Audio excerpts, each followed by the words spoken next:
Sweden, once a global symbol of serenity and wealth, is now on the front lines of a battle against rampant gang violence. This isn't a plot twist in a Nordic noir, it's the stark reality facing the Scandinavian haven. The situation in Sweden is alarming and one Europe needs to take note of. Welcome to Living History. The roots of Sweden's current gang violence intertwine deeply with its extensive history of immigration. To better understand this, let's take a brief step back in time. Sweden's emergence as a refuge after World War II can be traced back to its unique political stance during the conflict. Unlike many of its European neighbours, Sweden maintained a policy of neutrality throughout the war. This position, coupled with its stable economy, made it an attractive destination for those seeking asylum from war-torn Europe. What's more, post-war, Sweden's robust economy, driven by its untouched industrial base, further solidified its status as a sanctuary, able to offer both safety and economic opportunities to immigrants and refugees. There is, however, more to this. Sweden's political makeup during this era was characterized by a strong social democratic influence, which played a crucial role in shaping its approach to immigration and social welfare. The Social Democratic Party, dominating Swedish politics from the 1930s to the 1970s, championed policies of social welfare and equality, laying the foundation for what would become known as the Swedish welfare state. This political environment fostered a sense of solidarity and collective responsibility, ideals that translated into a welcoming stance towards immigrants and refugees. Fast forward to the 1960s, and the economic boom in Sweden led to a labour shortage, prompting the government to encourage immigration from southern Europe. These immigrants were initially seen as a necessary addition to the workforce, contributing to the country's rapidly growing industrial sector, something that we can also observe in many other European countries such as Germany, Austria, and of course the United Kingdom at the time. But then there came the 1970s and the Vietnam War era, which marked a shift from labor-driven immigration to a more humanitarian-focused approach. Sweden's response to the crisis in Vietnam reflected its deepening commitment to providing refuge to those displaced by conflict, irrespective of economic considerations. It was, however, the 1990s that really brought on new challenges. Sweden, continuing its tradition of offering sanctuary, opened its doors to thousands of people fleeing the Bosnian War and Kosovo conflict. This period tested and stretched Sweden's capacity for integration and social support, something that continued when Sweden opened its arms to Syrian refugees fleeing the horrors of civil war in the mid-2010s. This influx marked a stark transformation for a country historically homogeneous, bringing with it a tapestry of new cultures, religions, languages, and social dynamics. In fact, by 2015, Sweden, with a population of just 10 million, had accepted up to 160,000 asylum seekers from Syria alone, one of the highest per capita immigration influxes in Europe.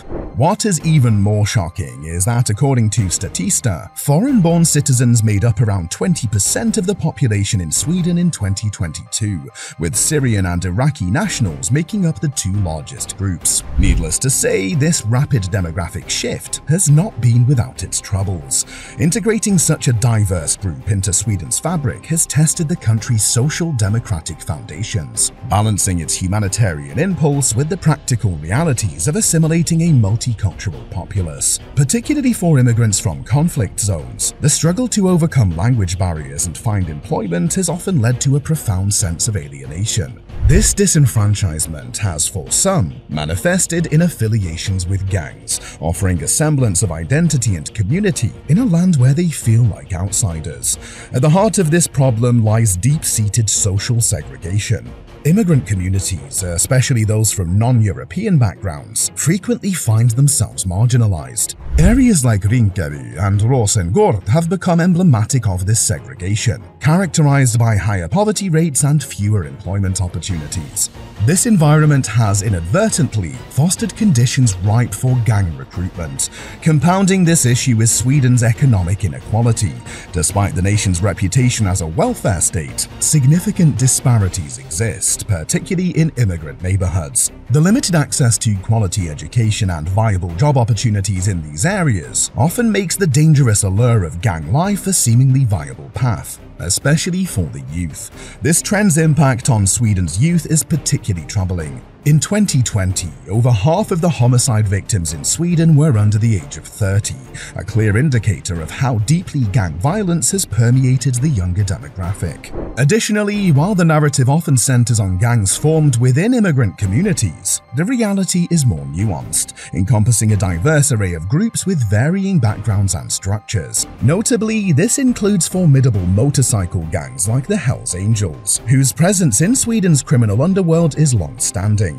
These motorcycle gangs, with their global networks, are key players in the territorial battles and illicit trades that fuel the gang landscape. They engage in a range of criminal activities, from trafficking to extortion, often clashing not only with law enforcement but also with immigrant background gangs. This competition for control and profits in various legal enterprises creates a volatile environment, contributing to the rising tide of violence. The presence of these different gangs, each with their distinct origins and modi operandi, complicates the efforts to address gang-related crime, underscoring the multifaceted nature of the challenge facing Sweden today. In response to the surge in gang violence, the Swedish government is rolling out a multi-pronged strategy, tackling not just the symptoms, but the root causes of this complex issue. At the forefront is a significant bolstering of law enforcement capabilities. With increased funding, the focus is on enhancing intelligence and investigative capabilities, aiming to dismantle the intricate networks of gang activities and prevent further escalation of gang-related crimes. Parallel to strengthening law enforcement, the government is investing heavily in social initiatives, particularly targeting the youth and immigrant communities. Recognizing the crucial link between integration and crime prevention, these programs offer more than just language and cultural orientation courses. They extend to providing accessible education and vocational training, aiming to pave pathways for meaningful employment and community involvement. Furthermore, Sweden is taking a proactive stance on immigration, acknowledging its historic role in the dynamic societal landscape. This includes refining immigration policies to balance humanitarian commitments with practical integration capacities. The government is also enhancing international collaborations, particularly with neighboring countries, to address the transnational nature of gang activities. This cooperative effort is crucial in combating cross-border crimes like substance trafficking, human trafficking, and arms smuggling that often underpin gang operations. But is this enough? The jury is still out on that, and the discourse on addressing gang violence in Sweden has increasingly become intertwined with the nation's political landscape, highlighting a stark divide between various parties and politicians. On one side, parties like the Sweden Democrats, led by Jimmie Åkesson and known for their hardline stance on immigration, advocate for stringent law enforcement and strict deportation policies for gang members, many of whom have immigrant backgrounds. Their rhetoric emphasizes the need for tough measures to maintain law and order and to preserve Swedish cultural identity.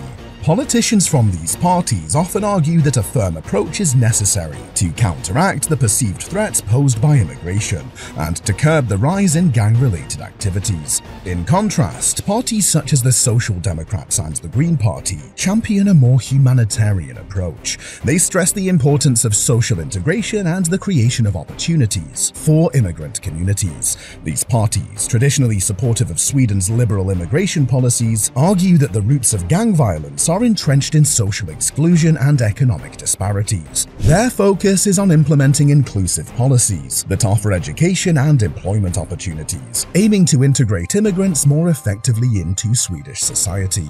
This political divide is not just a matter of policy, but reflects deeper ideological differences regarding Sweden's national identity and approach to immigration. The country's journey from a peaceful haven to a country grappling with gang violence is a complex narrative, intertwined with its history of immigration and societal evolution, a topic that Sweden is not alone in having to tackle. To find out more about the challenges France is facing, check out our next video linked here. See you there.